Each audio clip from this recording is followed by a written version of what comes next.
और पाकिस्तान अफगानिस्तान जंग के बीच रूस के टैंकों की भी एंट्री हो गई है। अफगानिस्तान सीमा पर रूस ने अपने टैंक भेज दिए हैं। अफगानिस्तान सीमा की मजबूती के लिए टैंक भेजे हैं। रूस ने अफगानिस्तान सीमा पर दर्जनों टैंक तैनात किए हैं। मिलिट्री व्हीकल के साथ सेना की टुकड़ी भी तैनात की है।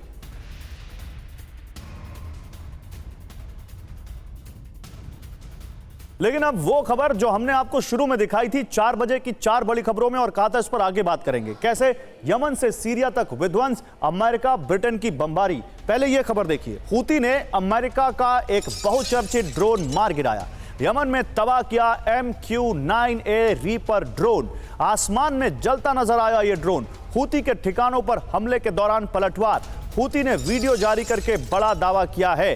बड़ी बात यह है कि यह वही ड्रोन है जो अभी अफगानिस्तान का जिक्र हो रहा था। अफगानिस्तान में तालिबान के ठिकानों पर अमेरिका ने बमबारी करने में इस ड्रोन का जमकर इस्तेमाल किया है, और आज हूती के लिए भी यही ड्रोन भेजा। छोटे से बिजनेस से सपना होगा पूरा।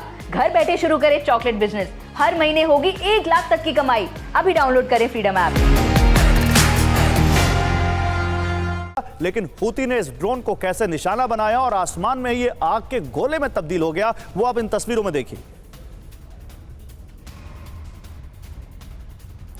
उधर इजरायली एयर स्ट्राइक से दहल गया लेबनान सीरिया बॉर्डर पर भीषण बमबारी। हथियार तस्करी रूट को टारगेट किया गया। जनता क्रॉसिंग पर हिजबुल्लाह का बेस तबाह कर दिया इजरायल ने।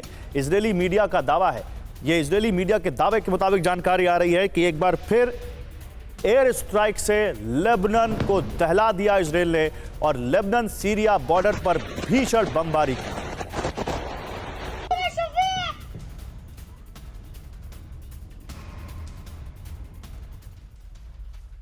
तो लेबनान में इजरायल का महाविध्वंस। लेबनान सीरिया बॉर्डर पर आईडीएफ की भीषण बमबारी।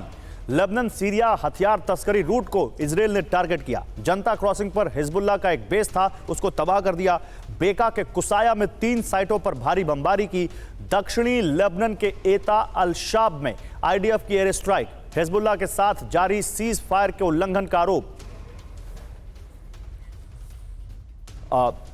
कमोडोर बहल, ये जो इस वक्त हम देख रहे हैं इजरायल की ये जो एयर स्ट्राइक है, देखिए पहले हमास, फिर हिजबुल्लाह, फिर हूती के साथ जो उनका भी चल रहा है, साथ में अमेरिका और ब्रिटेन है, लेकिन इन बिटवीन जो ये लेबनान और सीरिया बॉर्डर पर ये हो रहा है, ये कैसे इसको आप डिकोड करते हैं? इजरायल का क्या यहाँ पर प्लान दिखता है आपको?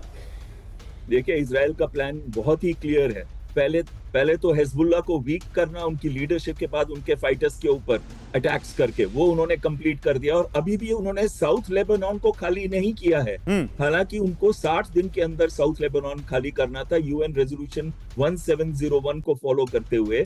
तो वो मुझे नहीं लगता कि अगले 30 दिन में भी वो उसको खाली करेंगे। वो तब तक नहीं खाली करेंगे, और उसका उल्लंघन कई बार इस रेजोल्यूशन का वो कर चुके हैं, जब तक कि हिजबुल्लाह और वीक नहीं हो जाता। हमस को तो वो पहले ही वीक कर चुके हैं। अब रह गया जो इजराइल और सीरिया बॉर्डर के पास से जाता है, सीरिया से लेबनान, जो भी वेपन सिस्टम जाते हैं हिजबुल्लाह के लिए, क्योंकि हिजबुल्लाह चाहेगा कि इस दौरान वो अपनी कैपेबिलिटी को और स्ट्रांग बना ले।